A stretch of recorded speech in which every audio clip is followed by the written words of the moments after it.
सामान्य ज्ञान का एक ऐसा मॉक टेस्ट साथियों आज इस क्लास में देखेंगे जो आपकी परीक्षा के लिए बहुत ही इंपॉर्टेंट होगा। यानी कि इस मॉक टेस्ट के माध्यम से वो 50 क्वेश्चंस आपको करवाए जाएंगे और इन 50 क्वेश्चन से संबंधित जितनी जानकारी बनती है वो भी मैं आपको बताऊंगा।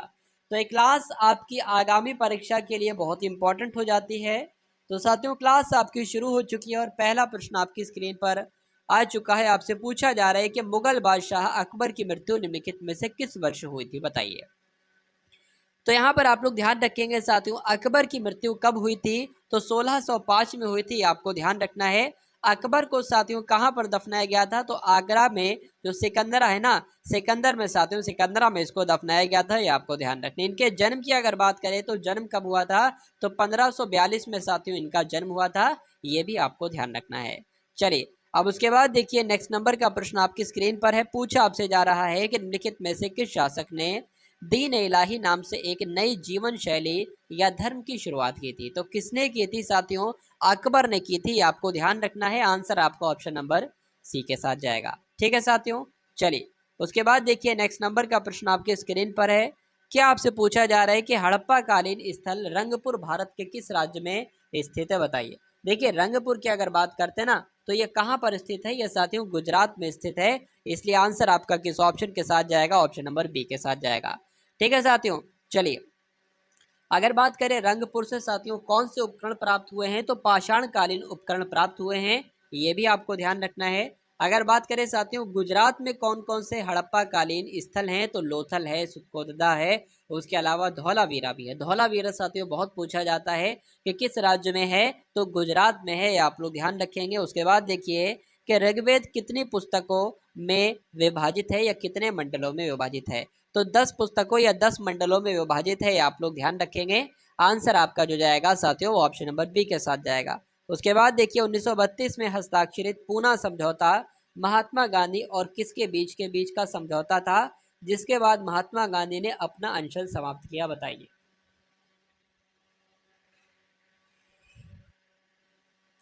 तो आपको ध्यान रखना है 1932 में साथियों जो ये समझौता हुआ था ये महात्मा गांधी और भीमराव अंबेडकर के बीच हुआ था, इसलिए जिनका आंसर यहाँ पर है ऑप्शन नंबर ए तो बिल्कुल करेक्ट है।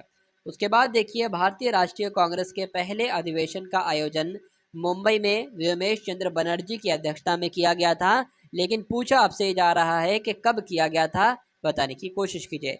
तो दिसंबर 1885 में किया गया था, इसलिए सही जवाब आपका जो होगा वो ऑप्शन नंबर डी के साथ जाएगा। अगर बात करें कांग्रेस का पहला अधिवेशन जो हुआ था ये बम्बई में हुआ था, यह तो आपको मालूम पड़ गया, लेकिन बम्बई के कौन से कॉलेज में साथियों? तो ग्वालियर टैंक है, यहाँ पर एक गोकुल दास तेजपाल संस्कृत कॉलेज है, इसमें हुआ था। ठीक है साथियों, उसके बाद देखिए नेक्स्ट नंबर का प्रश्न है, आपसे क्या पूछा जा रहा है साथियों कि निम्नलिखित में से कौन भारत का सर्वोच्च यानी कि सबसे ऊंचा बांध है? तो भारत का सबसे ऊंचा बांध साथियों कौन सा है? तो टिहरी बांध है, जो कहाँ पर स्थित है? जो उत्तराखंड में स्थित है, ये आपको ध्यान रखना है साथियों। चलिए उसके बाद देखिए नेक्स्ट नंबर का प्रश्न है, आपसे को ये भी पूछा जाता है कि हीराकुंड बांध साथियों ये कहाँ है? तो ओडिशा में है, और किस नदी पर है? तो महानदी पर है। 1905 में भारत माता की प्रख्यात कवि छवि को किसने बनाया था साथियों, बताइए। तो किसने बनाया था? अवनीत नाथ टैगोर ने बनाया था, ये आपको ध्यान रखना है। सही जवाब आपका जो जाएगा वो ऑप्शन नंबर सी के साथ जाएगा, और जिनका आंसर यहाँ पर सी है तो बिल्कुल करेक्ट है। चलिए उसके बाद देखिए साथियों अगले नंबर का प्रश्न आपसे क्या पूछा जा रहा है कि निम्नलिखित में से कौन सा भारतीय राष्ट्रीय राजनीतिक दल 1885 में स्थापित सबसे पुराना दल है और जिसने कई बार विभाजन का सामना किया? तो साथियों किसकी बात चल रही है? भारतीय राष्ट्रीय कांग्रेस की बात चल रही है। प्रश्न कहने को थोड़ा सा कठिन लग रहा होगा, लेकिन साथियों अगर पढ़ेंगे तो आंसर आपका ढूंढने में बहुत ही आसान हो जाएगा, कोई दिक्कत नहीं है। अगर बात करें भारतीय राष्ट्रीय कांग्रेस की स्थापना कब हुई थी? तो 28 दिसंबर 1885 को हुई थी। कहाँ पर हुई थी साथियों? बम्बई में हुई थी। और इसकी स्थापना का श्रेय किसे दिया जाता है? तो ए हुम को दिया जाता है, ये भी आपको ध्यान रखना है। और पहले अध्यक्ष इसके व्योमेश चंद्र बनर्जी थे। उसके बाद देखिए कि महावेली गंगा की सबसे लंबी नदी है, यानी कि कहाँ की सबसे लंबी नदी है महावेली गंगा, ये आपसे पूछा जा रहा है। तो अगर आपसे ये पूछ लिया जाए कि श्रीलंका की सबसे लंबी नदी कौन सी है? तो महावेली गंगा है, ये आपको ध्यान रखना है। इसलिए आंसर यहाँ पर जिनका ऑप्शन नंबर सी के साथ है तो बिल्कुल करेक्ट है भाई, बहुत बढ़िया, वेरी गुड क्लास। अगर बात करें साथियों श्रीलंका का सबसे बड़ा बंदरगाह कौन सा है? तो कोलंबो है। पूछा जाए बेदास जनजाति कहाँ पर पाई जाती है? तो श्रीलंका में पाई जाती है, ये आपको ध्यान रखना है। उसके बाद देखिए कि इनमें से किस भारतीय राज्य की सीमा नेपाल से नहीं लगती है? बताइए।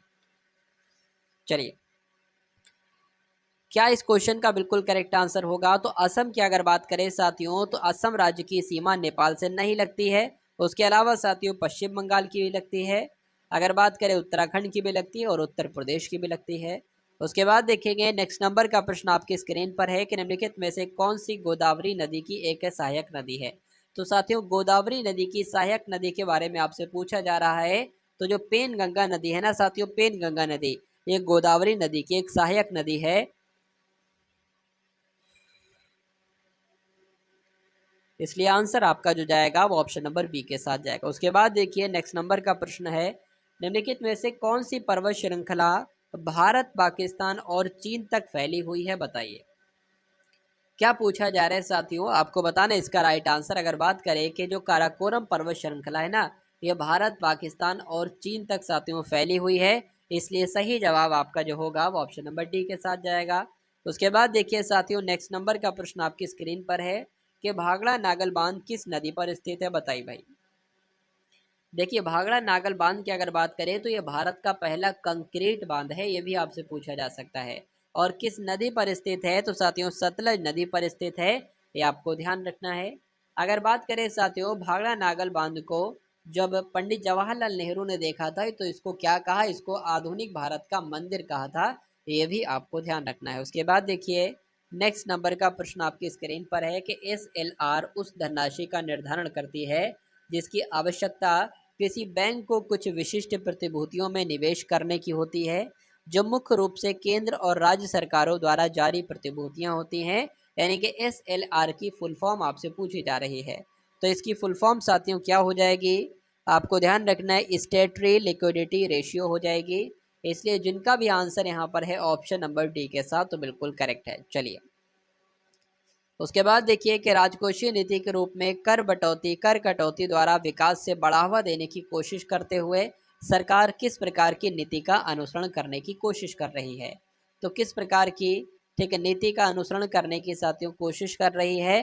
तो विस्तारवादी, आपको ध्यान रखना है, विस्तारवादी नीति का अनुसरण करने की कोशिश कर रही है, इसलिए आंसर आपका जो जाएगा वो ऑप्शन नंबर सी के साथ जाएगा। चलिए,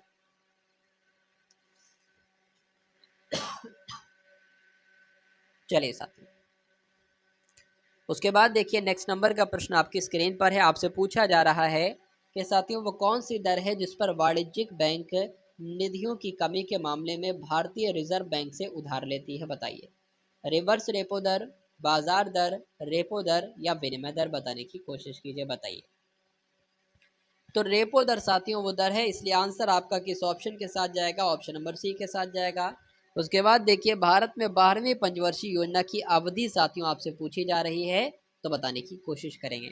तो 2012 से लेकर 2017 तक ये 12वीं पंचवर्षीय योजना की अवधि थी, ये आपको ध्यान रखना है साथियों। अगर पहली योजना की अगर बात करें ना तो उसकी अवधि क्या थी, आप लोग बताइए ज़रा।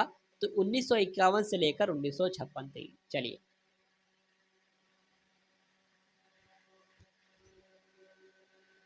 उसके बाद देखिए साथियों अगले नंबर का आपकी स्क्रीन पर प्रश्न है कि भारत के संविधान में पहला संविधान संशोधन जो किया गया था ना, वो कब किया गया था? 1954 में, 1951 में, 1950 में, 1959 में।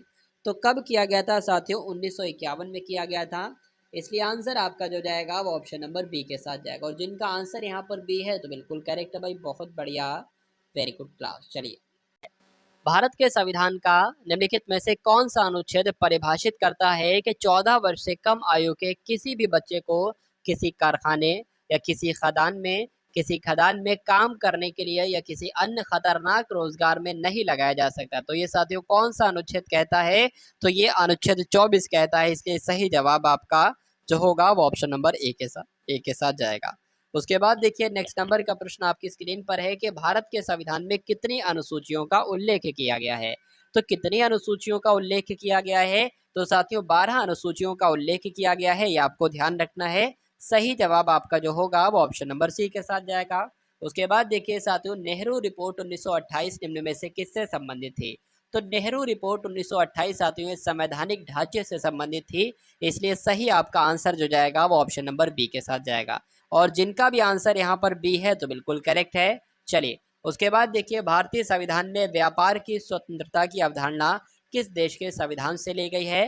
तो किस देश के संविधान से ली गई है? आपको ध्यान रखना है साथियों, ऑस्ट्रेलिया के देश के संविधान से ली गई है। तो अगर आपका आंसर यहाँ पर है ऑप्शन नंबर सी के साथ तो बिल्कुल करेक्ट है। चलिए, निम्नलिखित में से किस नियम की इस रूप में व्याख्या की जा सकती है कि प्रत्येक पिंड तब तक अपनी विराम अवस्था में रहता है या एक सरल रेखा में एक समान गति की अवस्था में रहता है जब तक उसे किसी बाह्य द्वारा अन्यथा कार्य करने के लिए विवश न किया जाए? तो ये साथियों किस नियम की यहाँ पर बात चल रही है? अगर बात करें तो गति का पहला नियम इस प्रश्न का बिल्कुल सही जवाब हो जाता है, ये आपको ध्यान रखना है। उसके बाद देखिए कि निम्नलिखित में से कौन सा युग्म ऊर्जा की इकाई दर्शाता है? बताने की कोशिश कीजिए, बताइए। चलिए, तो साथियों कैलोरी और जूल जो है ना, ये साथियों ऊर्जा की इकाई दर्शाते हैं, इसलिए आंसर आपका जो जाएगा वो ऑप्शन नंबर डी के साथ जाएगा। उसके बाद देखिए नेक्स्ट नंबर का प्रश्न है कि निम्नलिखित में से किस रसायन का उपयोग सूक्ष्म जीवों के विकास की रोकथाम के लिए परिरक्षक के रूप में नहीं किया जाता है? बताइए। चलिए, तो इस क्वेश्चन का साथियों राइट आंसर जो होगा किसका के रूप में नहीं किया जा सकता है, परिरक्षक के रूप में नहीं किया जा सकता है साथियों, तो सोडियम हाइड्रोजन कार्बोनेट इस प्रश्न का बिल्कुल सही उत्तर हो जाता है। और जिनका आंसर यहाँ पर है ऑप्शन नंबर डी के साथ तो बिल्कुल करेक्ट है। चलिए, उसके बाद देखिए कि उनमें से कौन एक तांबे का अयस्क खनिज है? बताइए, कौन एक तांबे का अयस्क खनिज है? ये आपसे पूछा जा रहा है साथियों। तो आपको ध्यान ये रखना है कि जो चौल्कोसाइट है ना, चौल्कोसाइट है, ये तांबे का अयस्क खनिज है। तो जिनका आंसर यहाँ पर ऑप्शन नंबर ए है तो बिल्कुल करेक्ट है। उसके बाद देखिए कि वसा वसा ऊतक मानव शरीर में पाया जाने वाला किस प्रकार का ऊतक है? तो किस प्रकार का साथियों ऊतक है, ये आपसे पूछा जा रहा है। तो आपको ध्यान रखना है साथियों, संयोजी ऊतक है, इसलिए सही जवाब आपका जो जाएगा वो ऑप्शन नंबर डी के साथ जाएगा। The little book of Joy नामक पुस्तक के लेखक कौन है? आपसे पूछा जा रहा है साथियों। आपको ध्यान रखना है the little book of Joy नामक पुस्तक के लेखक है डेसमंड टूटू भी हैं और दलाई लामा भी हैं, इसलिए आंसर आपका जो जाएगा वो ऑप्शन नंबर सी के साथ जाएगा। और जिनका आंसर यहाँ पर सी है तो बिल्कुल करेक्ट। सिक्किम के मुख्यमंत्री साथियों कौन है? आपसे पूछा जा रहा है। तो अगर बात करें सिक्किम के मुख्यमंत्री कौन है, तो प्रेम सिंह तवांग है, इसलिए आंसर आपका जो जाएगा वो ऑप्शन नंबर डी के साथ जाएगा। चलिए, अब उसके बाद देखिए अगले नंबर का प्रश्न साथियों आपसे क्या पूछा जा रहा है कि शिग्मो उत्सव किस राज्य से संबंधित है, जो हाल ही में चर्चा में रहा है? तो साथियों शिग्मो उत्सव कहाँ पर मनाया जाता है, ये आपसे पूछा जा रहा है। तो आपको ध्यान रखना है ये गोवा में मनाया जाता है। तो जिनका आंसर यहाँ पर है ऑप्शन नंबर बी के साथ तो बिल्कुल करेक्ट है। उसके बाद देखिए नेक्स्ट नंबर का प्रश्न आपकी स्क्रीन पर है कि गुरु घासीदास राष्ट्रीय उद्यान और तामोर पिंगला वन्यजीव अभ्यारण्य किस राज्य में स्थित है? राजस्थान में, पंजाब में, छत्तीसगढ़ में या साथियों ओडिशा में? बताने की कोशिश कीजिए, बताइए।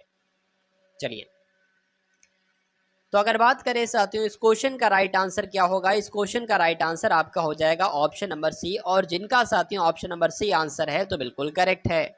उसके बाद देखिए कि विश्व में मृत घोषित कर दी गई किस नदी को पुनः जीवित घोषित किया गया है? तो साथियों किस नदी की बात चल रही है? तो टेम्स नदी की बात चल रही है, इसलिए आंसर आपका जो जाएगा वो ऑप्शन नंबर बी के साथ जाएगा। उसके बाद देखिए अगला प्रश्न आपकी स्क्रीन पर है कि ऑपरेशन देवी शक्ति का संबंध किससे है, ये आपसे पूछा जा रहा है। कोरोना संबंधित अफवाह रोकने से, ठीक है, या उसके अलावा साथियों ऑक्सीजन आपूर्ति से, या अफगानिस्तान से भारतीय नागरिकों को निकालने से, या शिवाजी महोत्सव का एक भाग है? तो ऑपरेशन देवी शक्ति की बात करते हैं तो ये अफगानिस्तान से भारतीय नागरिकों को निकालने से संबंधित है, इसलिए जिनका आंसर यहाँ पर है ऑप्शन नंबर सी के साथ तो बिल्कुल करेक्ट है। उसके बाद देखिए कि भारत रत्न प्राप्त करने वाले किस व्यक्ति का जन्मदिन राष्ट्रीय चिकित्सक दिवस के रूप में मनाया जाता है? तो क्या आपसे साथियों यहाँ पर पूछा जा रहा है, तो बताने की कोशिश करेंगे, बताइए भाई। चलिए, तो अगर बात करें साथियों आपसे क्या पूछा जा रहा है कि भारत रत्न प्राप्त करने वाले किसका साथियों जन्मदिन की अगर बात करें राष्ट्रीय चिकित्सक के दिवस के रूप में मनाया जाता है? तो आपको ध्यान रखना है साथियों विधान चंद्र राय इस क्वेश्चन का बिल्कुल सही जवाब हो जाएगा। अगर पूछा जाए राष्ट्रीय डॉक्टर्स दिवस कब मनाया जाता है, तो 1 जुलाई को मनाया जाता है। अगर बात करें इनको कब भारत रत्न दिया गया था, ये विधान चंद्र राय को, तो 1961 में दिया गया था, ये भी आपको ध्यान रखना है। उसके बाद देखिए नेक्स्ट नंबर का प्रश्न है कि उनमें से कौन सी महाराष्ट्र की नृत्य शैली है। तो साथियों महाराष्ट्र की नृत्य शैली कौन सी है इसमें से, तो लेजिम इसका नाम है, ये महाराष्ट्र की नृत्य शैली है, इसलिए आंसर आपका जो जाएगा वो ऑप्शन नंबर सी के साथ जाएगा। अगर बात करें साथियों ओट्टम थुल्लम, ये कहाँ का लोक नृत्य है, तो केरल का है। माचा नृत्य की बात करें तो मध्य प्रदेश से संबंधित है, ये आपको ध्यान रखना है। चलिए उसके बाद देखिए गेटवे ऑफ इंडिया किस शहर में स्थित है, बताइए भाई। देखिए गेटवे ऑफ इंडिया की अगर बात करें तो ये मुंबई शहर में स्थित है। कहाँ पर साथियों, गेटवे ऑफ इंडिया साथियों मुंबई शहर में स्थित है, ये आपको ध्यान रखना है। और गेटवे ऑफ इंडिया का वास्तुकार कौन है, तो जॉर्ज विवेट है, यह भी आप लोग ध्यान रखेंगे। चलिए अब उसके बाद देखिए नेक्स्ट नंबर का प्रश्न है, आपसे पूछा जा रहा है कि हाथी किस राजनीतिक दल का प्रतीक है, यानी कि चुनाव चिन्ह है, बताइए। तो बहुजन समाजवादी पार्टी का चुनाव चिन्ह साथियों क्या है, तो हाथी है, ये आपको ध्यान रखना है, इसलिए आंसर आपका जो जाएगा वो ऑप्शन नंबर सी के साथ जाएगा। उसके बाद देखिए साथियों अगले नंबर का प्रश्न है कि पुस्तक अग्नि की उड़ान विंग्स ऑफ फायर, मतलब इसके लेखक आपसे पूछे जा रहे हैं, कौन है बताइए। चलिए तो अग्नि की उड़ान यानी कि विंग्स ऑफ फायर के लेखक कौन हो जाएंगे, एपीजे अब्दुल कलाम हो जाएंगे, इसलिए आंसर आपका जो जाएगा वो ऑप्शन नंबर सी के साथ जाएगा। उसके बाद देखिए कि निम्नलिखित में से कौन सा विकल्प तमिलनाडु से जुड़ी मार्शल आर्ट का एक रूप है, बताइए। चलिए तो यहाँ पर आप लोग ध्यान जो रखेंगे साथियों वो सिलंबन आपका राइट आंसर हो जाएगा, और जिनका आंसर यहाँ पर डी है तो बिल्कुल करेक्ट है। उसके बाद देखिए कौन सी गैस सूर्य की पराबैंगनी विकिरणों से पृथ्वी की सतह की रक्षा करती है, क्या होगा साथियों इस क्वेश्चन का बिल्कुल करेक्ट आंसर बताइए। तो ओजोन परत अगर आपका उत्तर है तो बिल्कुल करेक्ट आपका उत्तर है, और जिनका भी आंसर यहाँ पर डी है तो बिल्कुल करेक्ट है। चलिए उसके बाद देखिए कि हमारी सौर प्रणाली में दूसरा सबसे बड़ा चंद्रमा टाइटन किस ग्रह की परिक्रमा करता है, शनि, अरुण, वरुण या साथियों बृहस्पति। तो आपको ध्यान रखना है हमारी सौर प्रणाली में दूसरा बड़ा चंद्रमा साथियों कौन सा है, टाइटन, शनि आपका राइट आंसर हो जाएगा, यानी कि टाइटन जो है ये किस ग्रह की परिक्रमा करता है, तो आपको ध्यान रखना है शनि ग्रह की परिक्रमा करता है, इसलिए सही जवाब आपका ऑप्शन नंबर ए होगा। उसके बाद देखिए भारतीय संविधान में मूल कर्तव्य किस देश के संविधान से लिए गए हैं, बताइए। तो कहाँ से लिए गए हैं साथियों, यूएसएसआर से लिए गए हैं, ये आपको ध्यान रखना है। आंसर की अगर बात करें तो ऑप्शन नंबर ए आपका राइट आंसर है। अगर संविधान में मूल कर्तव्यों की संख्या आपसे पूछी जाए तो 11 है, ये आपको ध्यान रखना है। संयुक्त राज्य अमेरिका का राष्ट्रीय खेल कौन सा है, बताइए। तो साथियों अमेरिका का राष्ट्रीय खेल कौन सा है, तो बेसबॉल है, ये आप लोग ध्यान रखेंगे। सही जवाब आपका जो होगा वो ऑप्शन नंबर ए के साथ जाएगा, और जिनका आंसर यहाँ पर है ऑप्शन नंबर ए तो बिल्कुल करेक्ट है। तो ये सामान्य ज्ञान के 50 अति महत्वपूर्ण आपने प्रश्न देखे,